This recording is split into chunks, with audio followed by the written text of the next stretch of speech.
welcome to Don't Just Game, Game to Grow. How many of you, raise your hand if you consider yourself a gamer? Awesome. Now raise your hand if you think the games have brought something to your life. They have improved your life in some way. Awesome, our panelists have too. So everyone who's up here on this panel, all four of us, are gamers ourselves, and we've also created a career using games to help other people's lives as a facilitator of some sort. Some of us are therapists, some educators, but we use games intentionally to help people's lives. So we don't have a moderator, so I've sort of divvied up the questions. So what's going to happen next is each one of us is going to ask a question, and then we're going to go down the line and answer at panel style. And then at the end, we'll have some time for some Q&A. So the first question I'm going to ask everybody is, who are you? And how do you use games to improve people's lives? I guess I'll start it off. So I'm Adam Johns. I'm a licensed marriage and family therapist in the Kirkland area, just up the way from here. I specialize in seeing geeks and gamers in therapy. I'm also the co-founder of Game to Grow, which is a nonprofit organization that uses games of all kinds, but especially Dungeons and Dragons, to teach social skills and other therapy and education skills to kids and teens. My name is Wilder Heath. I'm also a licensed marriage and family therapist. I use specifically video games in my practice. I work at two different sites. One is the Atlantic Street Center down in South Seattle, where I run a series of therapeutic groups using dialectical behavioral therapy, drama therapy, and video games to teach social and emotional skills to middle schoolers in schools across King County.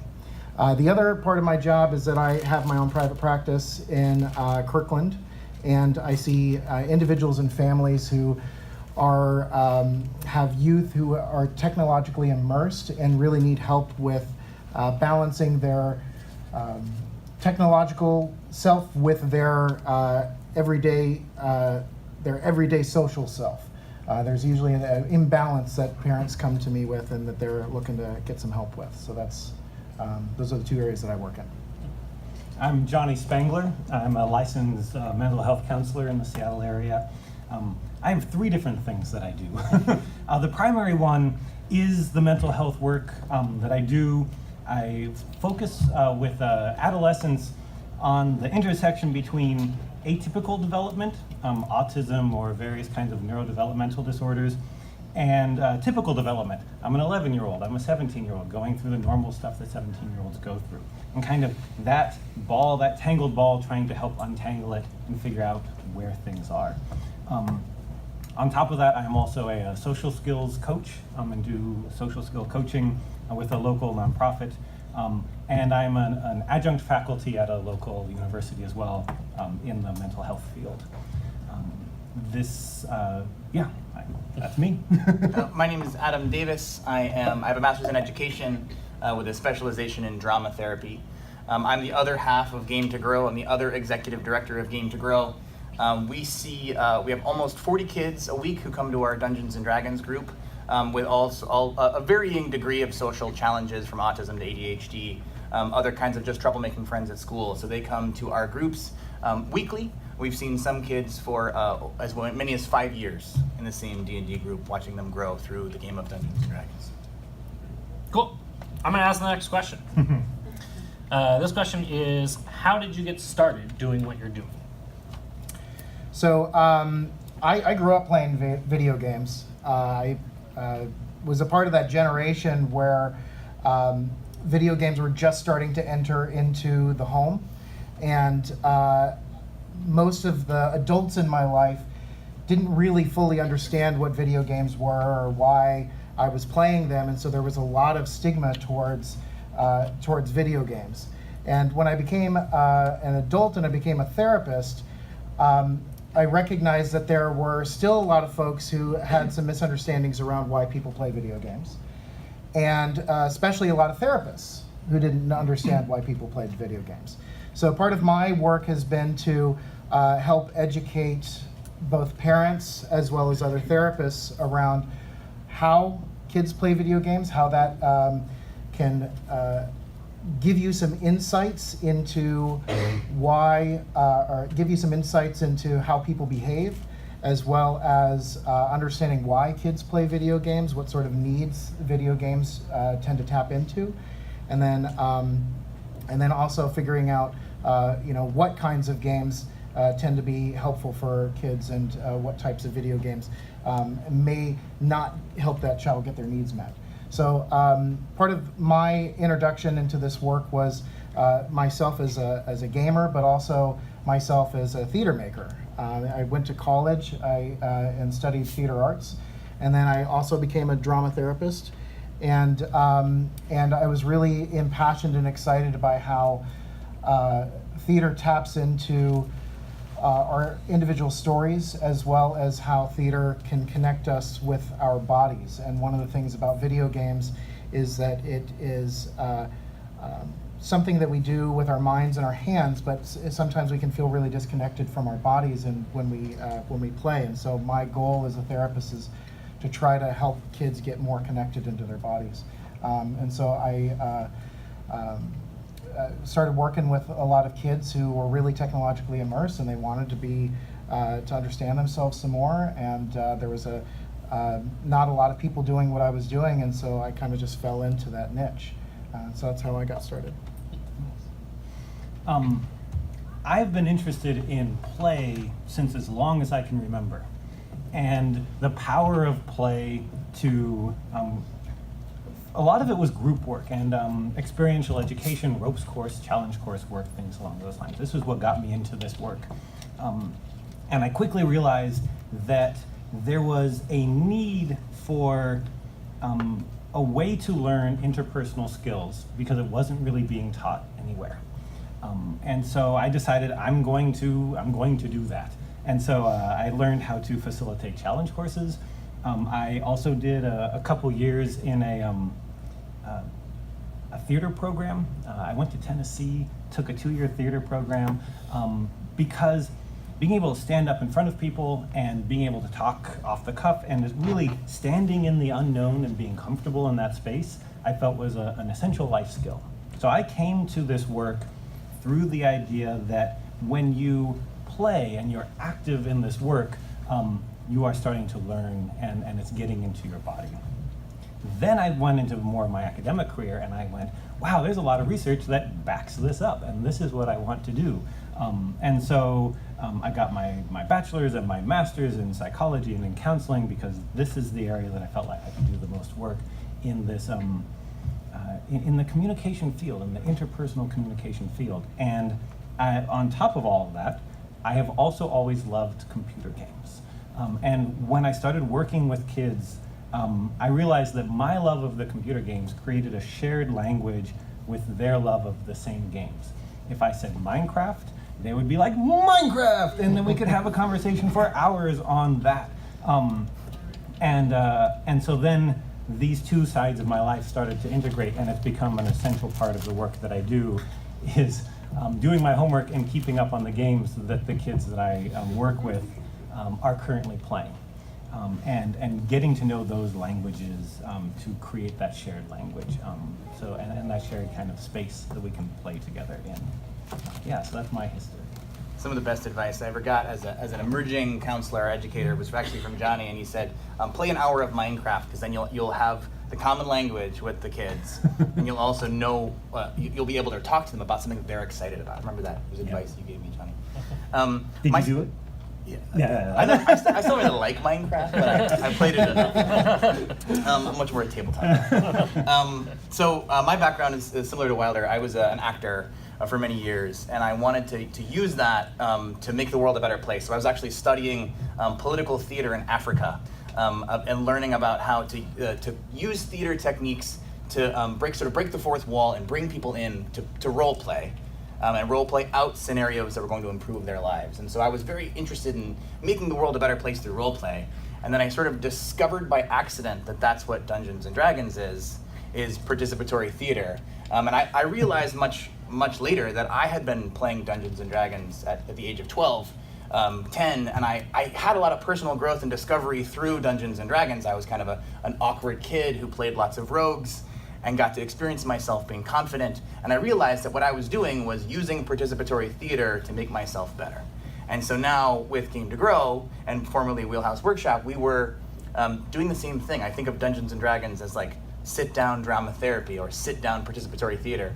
And so we started Wheelhouse Workshop in 2013, and then merged that into Game to Grow, a nonprofit, just last year. So we're still on the cutting edge of the nonprofit world.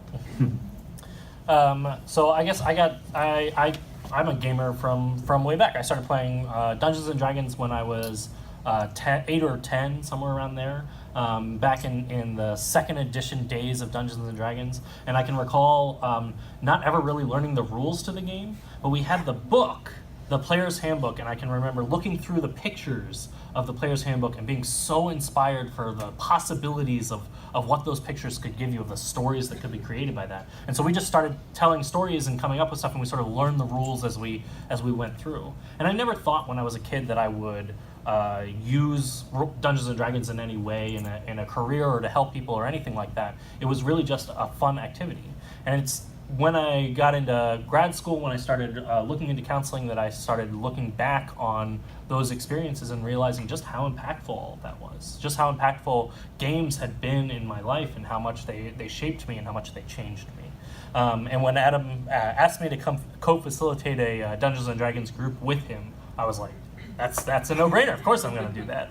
And it opened up a whole doorway of the way games can impact our lives, and we've taken that and really stretched it out and examined it and really taken an opportunity to look at the good that all games can bring to your life, the good that they can have and the way that they can bring you both joy and a way to grow and a way to improve yourself at each stage. All right, I got the next question. What is a success story or aha moment when you knew the power of games? So I had a couple of, this immediately brings up all sorts of different stories. The one that I think I want to share, so I'm working with this, he's 11 years old, and he's having trouble at school because sweetest guy you will ever meet until he gets pushed just that too far. Someone's poking him and gets pushed just that too far, and he will shut down and explode and start breaking things and throwing things, and you end up being kicked out of school because of this. And so parents are distraught. They're sweet kid who, they don't see this at home, kicked out of school, and so I come and I start talking to him, and we're getting to know each other, and I find out, lo and behold, he likes Minecraft. And it's always my go-to. I always check for that. But not only does he enjoy the game, but he plays adventure maps. And adventure maps are things that people have put together and then put out there on the internet for other people to download and then go through the world that they have created. And so we start creating an adventure map. I'm going to call him Dan. It's Dan's brain. And he immediately jumps on board. He's like, yes, there will be an emo Dan and a happy Dan, and he starts talking about all of these different places. And then I said, when you get to this point where your stress gets up and you just shut down and you start breaking things, what do you call that? He said, that's explodinate, Dan. I explodinate. What is in the adventure, the part of the map of explodinate, Dan, of that part of your brain? He goes, well, there's a lot of angry pigmen, and for those of you that don't know Minecraft, angry pigmen are a passive creature that wanders around until you hit one of them. And if you hit one, all of them all of a sudden get angry and mob you and kill you instantly. They're one of the scarier creatures, even though they're kind of happy to have around. If you mess up with them, then you're in trouble. So he's designing this map, and he said, so it'll be filled with angry pigmen. And then there'll be traps. There'll be tripwires and things that you can step on that will shoot arrows and might accidentally hit a pigman. And you have to work your way through these different things without stepping on one. Or if you step on one, then maybe, it didn't hit one, I'm still okay. But if you make a mistake, or if you make too many mistakes, then they're all going to get angry and you're going to have to start over. And what this did is, for one, it created a shared language. He suddenly had a way to talk about this experience that he didn't know how to talk about otherwise. And it allowed him to imagine a world where other people could understand what he was going through. They could play this game and get an idea of what he's going through. And the biggest thing, the most therapeutic piece of this, was it externalized it for him. He is no longer thinking of his behavior at school as, I'm a bad kid. And right in this developmental stage of when he's starting to think, who am I, how do I react in this world, this is the kind of thing that can really get buried into that and brought along with him.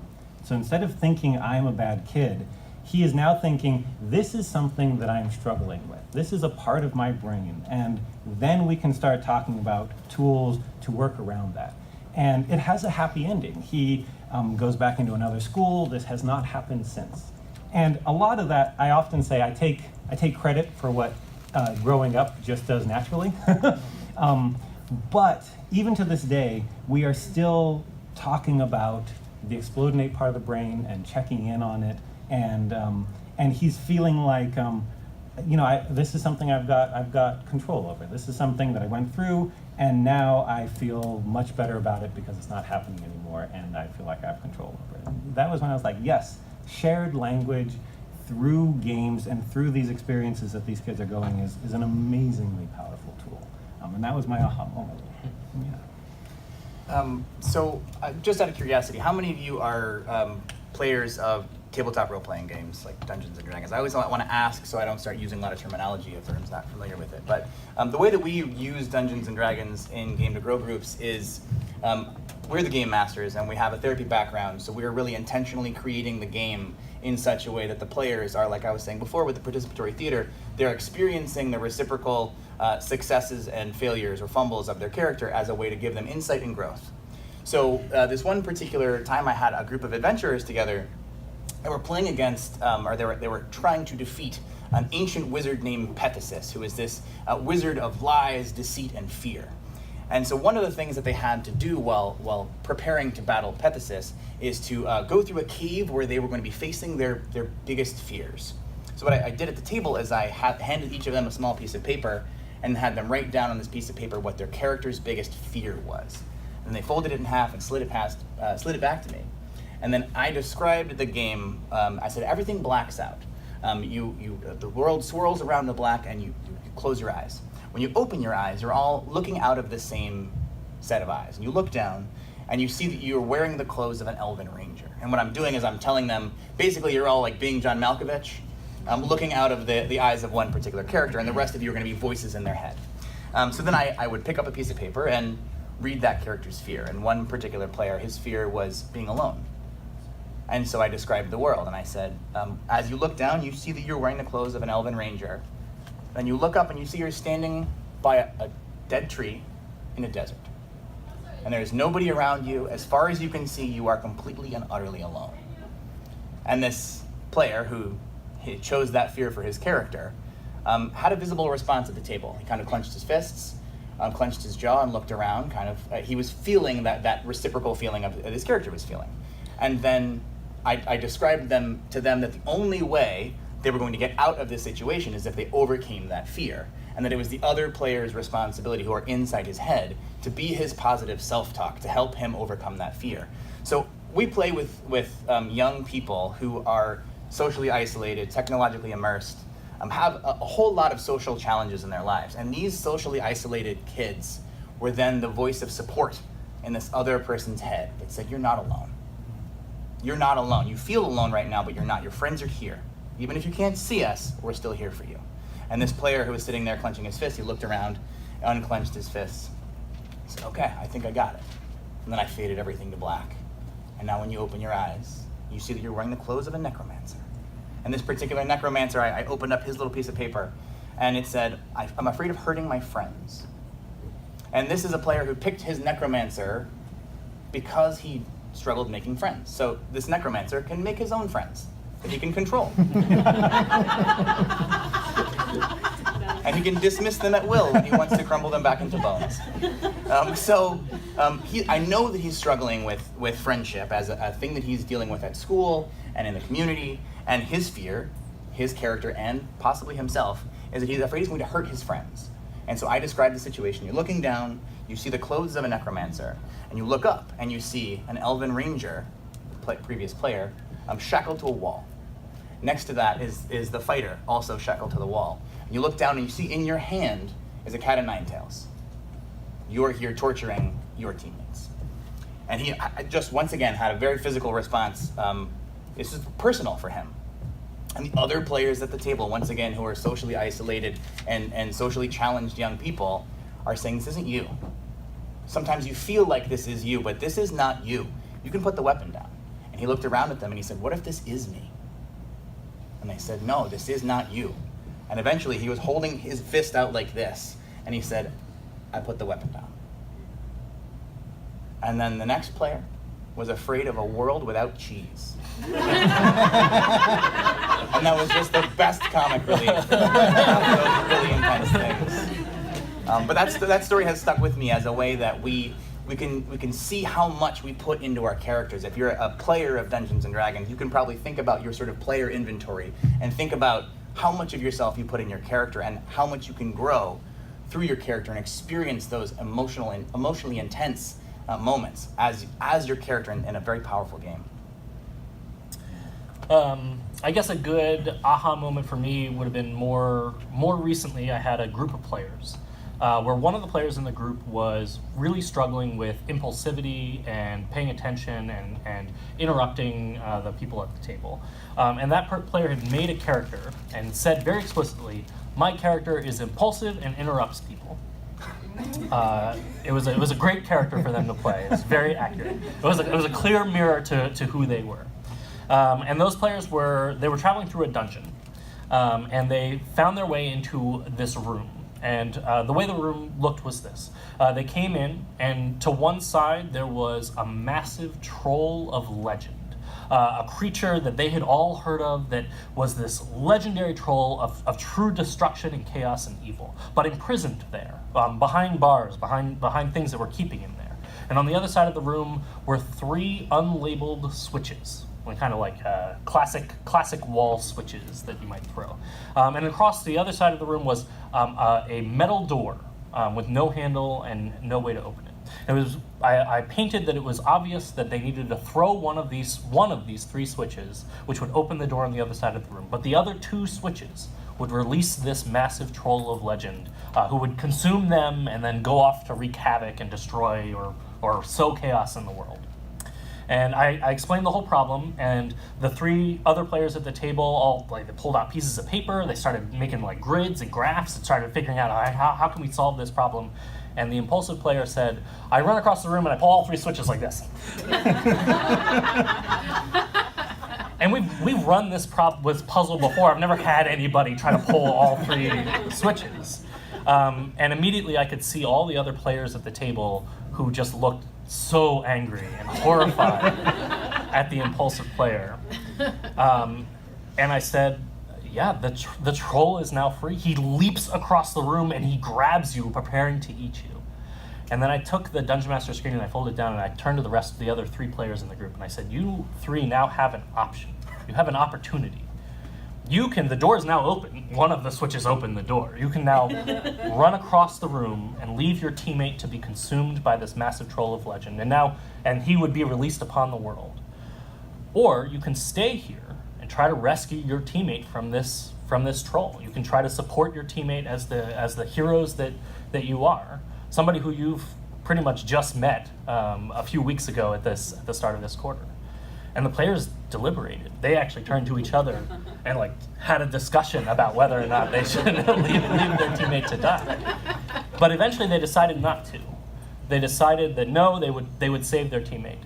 And one of them, who was a dwarf, put on a disguise and dressed up as a little child, because obviously trolls like to eat little children. And they lured the troll back into the prison with a tastier snack than the one that he had in his hand. And they were able to re-imprison the troll and then make their way out of this room. And at the end of the session, as we do at the end of all of our sessions, we had a checkout question where we went around and we asked everybody what some experiences that they had from this game. And one of the other players, not the impulsive player, but somebody else said, I really appreciate that you had your character do that, because I struggle with impulsivity and I struggle with trying to figure out, stop and think about what I should do. And having your character do that really gave me an opportunity to reflect on how much a challenge that is. And that's why we're here. That's why we're playing the game. That's why we're using this, is so that we can improve and so we can get better. And it was a spectacular moment for that impulsive player to be seen by his teammates and be accepted by them. And like Adam said, for our players who are socially isolated, who have trouble making friends, that moment where he got to feel safe and feel accepted by his teammates was a huge turning point for him. And he did actually describe that his character needed to learn how to be less impulsive, and he needed the other characters in the party to help teach his character how to be less impulsive. And it was a great moment for him to learn and grow and improve himself. So I'm a firm believer that what we play and how we play gives us a lot of information about what's going on inside us. And the clearest example of that actually happened in a group pretty recently, actually. We were on the lesson. I run a pretty regular dialectical behavioral therapy skills curriculum, and the day's lesson was we were working on the interpersonal effectiveness triangle. So the basic idea of that is that the effectiveness of every interaction that we have can be measured by looking at 3 outcomes. Did we get what we want? Do other people like us more? And did we maintain our self-respect? So that was our lesson. I was all geared up to do that lesson, and I arrive into the group, and I'm just about to ring the bell. We've got this wonderful singing bell that we ring to mark the start of group. And one of the kids in my group raised his hand. He says, "Can I make an announcement?" And I said, "Yeah, sure." He said, "Last night I tried to kill myself. I was in the hospital all night. I didn't get very much sleep. I didn't go to school today. This is the only thing that I did today, was to come to this group." Now, this is a tough position as a facilitator, because the context of this group is to learn therapeutic skills, ways to kind of manage your emotions and have more powerful social interactions. But there was this energy in this room that kind of needed to be dealt with. So I had to try to figure out how I was going to manage this situation along with the skills. And so, I did some basic validation. I talked with him in front of the group, and I said, "What do you need from the group?" And he says, "Well, I just want people to know that happened." And I said, "Okay, well, thank you for sharing." So all the while I'm going through the lesson, I'm trying to figure out ways in which I can be helpful to address this this major event in this child's life, knowing that I can't do a one-on-one individual session with this kiddo right then and there. And this is kind of when the magic started happening, where I realized how the impact that video games can have on really helping us see ourselves in a deeper way. So we were exploring the concept of the interpersonal effectiveness triangle, how to be effective in our interactions. And the game that day was Cuphead. And if you've not played this, it's an extraordinarily difficult game that's cooperative. And he was partnered with one of his friends in the group. And I got an opportunity to watch him play. And his character would die in the game. And he would say, and what happens when your character dies in the game, or like gets close to dying, is that a little ghost form of your character starts rising up, and you have to, the other player has to try to save you by doing this one special move, and then you come back to life. And I just was witnessing him, and the interaction that was happening was his character would get close to death, and he would say, "I'm dying, I'm dying, I'm dying, save me, save me, save me." And each and every time his friend would save him. Now, I always stop the kids after they play for a little bit to talk about and process their experience. And I said, well, we're exploring interpersonal effectiveness here. So what was it that you wanted in this out of this game? And he says, well, I really wanted to beat the boss. And I said, well, great. Did you end up beating the boss? And he says, yes. I beat the boss, and I felt really great about that. I was like, awesome, cool. How do you think that your partner felt about you? He says, well, my partner, I think, really enjoyed saving me. And I wasn't doing very well in the game, but my partner was saving me, and it seemed like he was really enjoying it, and we were working really well together. And I said, awesome, well, that's cool. What about your self-respect? How do you feel about yourself? And he said,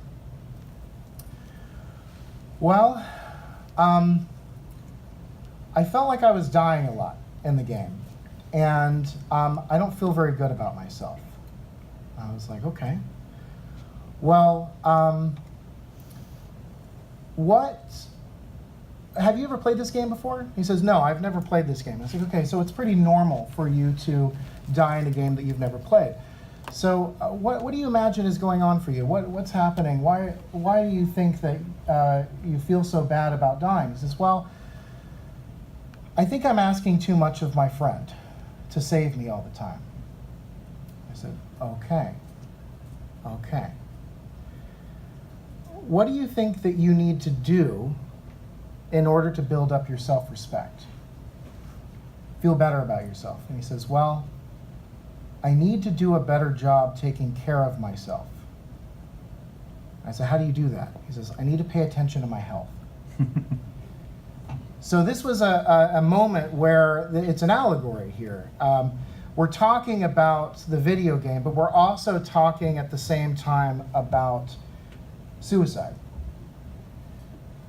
About that feeling of wanting to have help from people, wanting to have the support of the person next to you, but also wanting to know that you're contributing. And so I said, great, well, why don't you go and try this out and see how it works? So he plays for a little bit.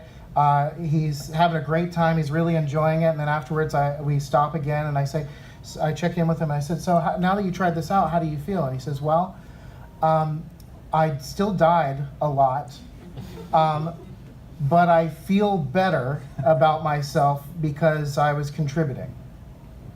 And that made a big difference.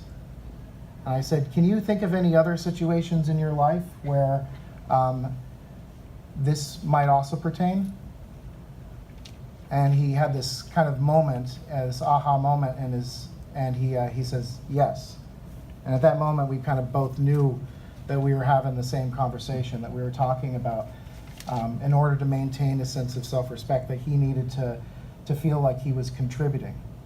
And so I met with his mom afterwards, and we talked about ways that he can feel like he was contributing in his relationship, so that he knew that it was safe and okay to ask for support and not feel ashamed, because that was one of the things that was preventing him from being able to move forward. And so that was a really special moment for me to see how video games are a way, all games are a way for us to or opportunities for us to understand ourselves on a deeper level.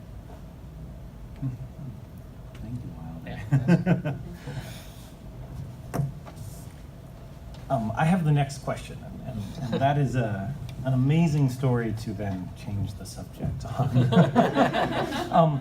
But it is a natural transition into this next question, and so what is a takeaway that you want the audience to leave with? So I'll answer this one first. People often think that what we're doing is gamifying social skill development, or gamifying some sort of interpersonal effectiveness training program or something like that. And I always have a hard time with gamification as a concept. Yeah. And I much prefer what we're doing, playification.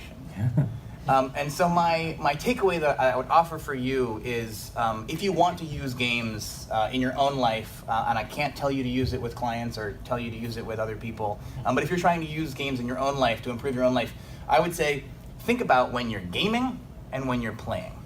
To really think about what the difference is between those two things. So if you're gaming, you're focusing on the mechanics of the experience and less about what the people are experiencing when doing it. So will you hand me that bowl? This is my favorite metaphor. I totally stole this from somebody. But this bowl is the game, and this bowl provides the structure for the thing we actually want, which is the candy on the inside, and that's the play. The play is the thing we actually want. You need the structure, otherwise, I guess that works pretty well. There are rappers, it ruins my metaphor.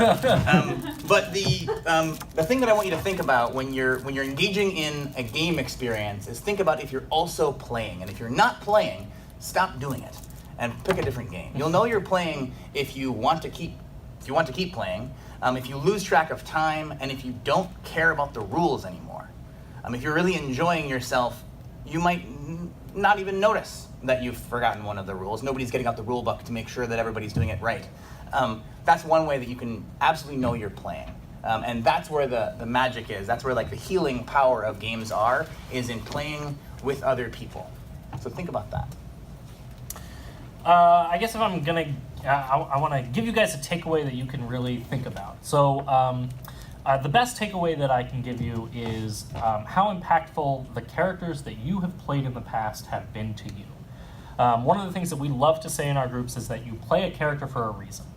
And that reason may not always be so obvious to you, but it's always important. If you have made choices about a character that you play, you've made choices about who your character is, the kind of personality that they have, or the backstory that they have, those choices come from you. And because of that, it doesn't matter how much you may be forming that off of something else or off of another inspiration. Because it comes from you, it's a part of who you are.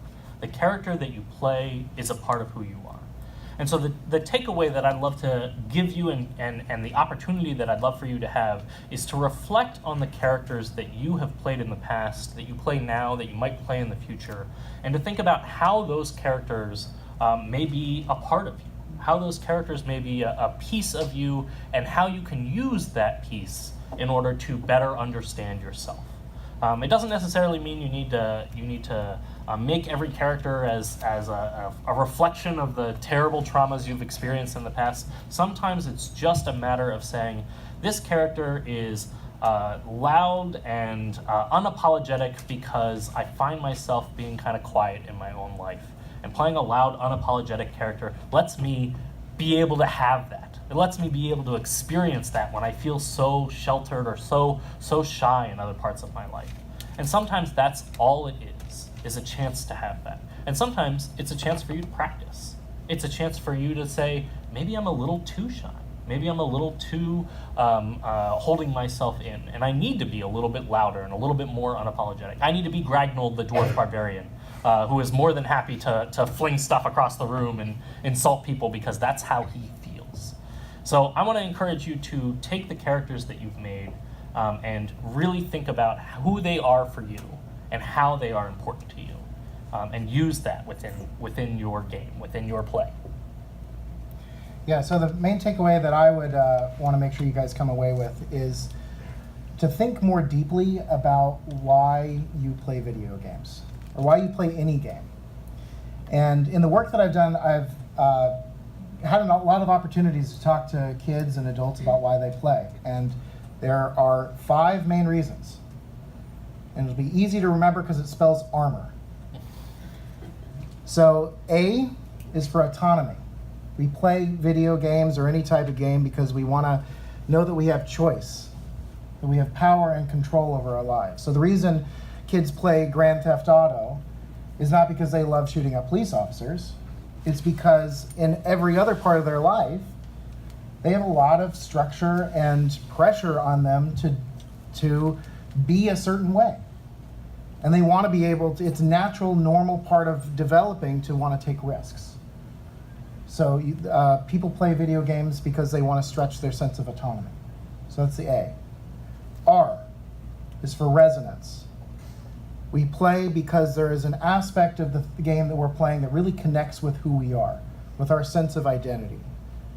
When I play games, I love playing games that have me in the outdoors because I love being in the outdoors. That is a part of my identity. I also tend to choose characters that are predominantly female because I've always had combated with this idea of traditional masculinity, And so I love stretching that idea by playing female characters in games. Then you have M, which is about mastery. We play so that way we can have a sense of success in our lives. A lot of kids who play video games, they play because they don't feel successful in school. They don't feel successful in their social relationships. They don't feel successful in sports. They need something in their lives to feel a sense of pride and success. O is connecting with others. We play so we can relate to each other, so we can feel a sense of connection and support, so we're not lonely. And the last one is reliability. When I was a kid, my parents worked really late, and when they came home, I wasn't really quite sure whether my dad was going to come home really angry because of his job, or whether he was going to come home with pizza and with a big smile on his face. But I did know that when I came home, every time I loaded up my favorite video game, it was going to be at the exact same spot, that the rules were going to be consistent, and it was there for me each and every time. So I think kids seek out games to try to meet a need. And so what I hope that you guys do is that you look at what you play and why you play to get a better understanding of what sort of needs you're trying to get met. Because sometimes the games we play don't meet those needs, and we need to be aware of that too. Yeah. How many of you have kids? Okay. Work with kids or have kids in your life in some way? Great. This applies really, really well to kids, but it also applies to yourself as well. And this is the difference when you're playing a game. Parents, you will know this, and it's time to get off. It is time to stop and do something else. Oftentimes what we go to is, you have 5 minutes. 5 more minutes. You laugh, yes. Because for anybody who has played a game, games are not broken up into time chunks. They are broken up into accomplishments and goals. They are broken up into finish this project, get through this level, complete this task. And so the shift that I invite you to make for yourself when you're like, I've got to get off of this and go do something else. Or for a kid, instead of saying 5 more minutes, you will ask, what are you doing right now? And then you can ask, what are you trying to accomplish? How will you know it's done? What is the next, what is it that you are trying to do? And you can ask, how long do you think that'll take? Because it might be an hour. Do you have something that you can finish within the next 10 minutes or so? Yes. I'm building this thing and I just got to finish this room. And what will it take to finish the room? Well, I got to put a door on it and a couple of paintings, and then I'm going to put some color on the walls, and then I'll be done. Okay, when you're done with that, then it's time for dinner. And what this is doing is it's changing. For one, it's letting yourself know, or whoever it is that you are with, that you understand that they are going through a process. You are not setting what feels like arbitrary limits. You are asking, you are engaging, you are asking them, what is it that you are doing? And then you are working within that framework with them, and it feels collaborative.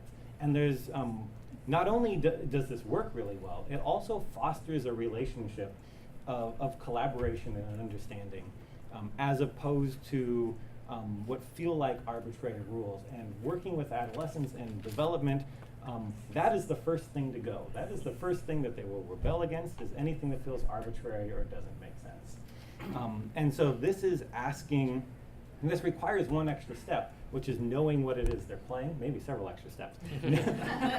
Knowing how this game measures movement and success, and so knowing the questions to ask. And when you're doing it for yourself, when I'm sitting down and I am saying, man, I really got to get off of this game because I've got some stuff to do, I will then say, okay, this is the next thing I'm going to do, and then I'll get off. And by setting that goal and then accomplishing it, I'm actually fostering a sense of accomplishment. Ta-da! And I finish with my hands in the air instead of saying, dang it, I just want to do this one more thing. This can be hard because games are really good at chaining one accomplishment right into the next one. Everybody's nodding yes. To get my academic hat on, this is executive functioning training. This is goal setting, recognizing goals, and then being able to bring your frontal cortex in and saying, great, we've done it, stop. And being able to say stop is a skill that will help us through the rest of our lives. And the way that you can train that, to start training that, is by making it easier, which is finding the natural stopping points within a game. And so that's the takeaway I'd love for you to kind of take with you, stick in the back of your pocket. Yeah. I want to encourage you guys to be involved. If you're someone who wants to do this kind of work, we're planning on doing maybe some parent workshops this summer, doing some training programs specifically on how you might be able to do this if you're a clinician. So please join our newsletter at game2grow.org/newsletter. And Game to Grow is a nonprofit organization, and the financial support you might be able to provide us lets us go into more communities and help more people using games. So if you're feeling inspired, game2grow.org/support. And finally, if you want to ask us a particular question, if we run out of time, after Q&A, we're going to step out there. But if you have another question is burning inside you, go to game2grow.org/contact and send us a message.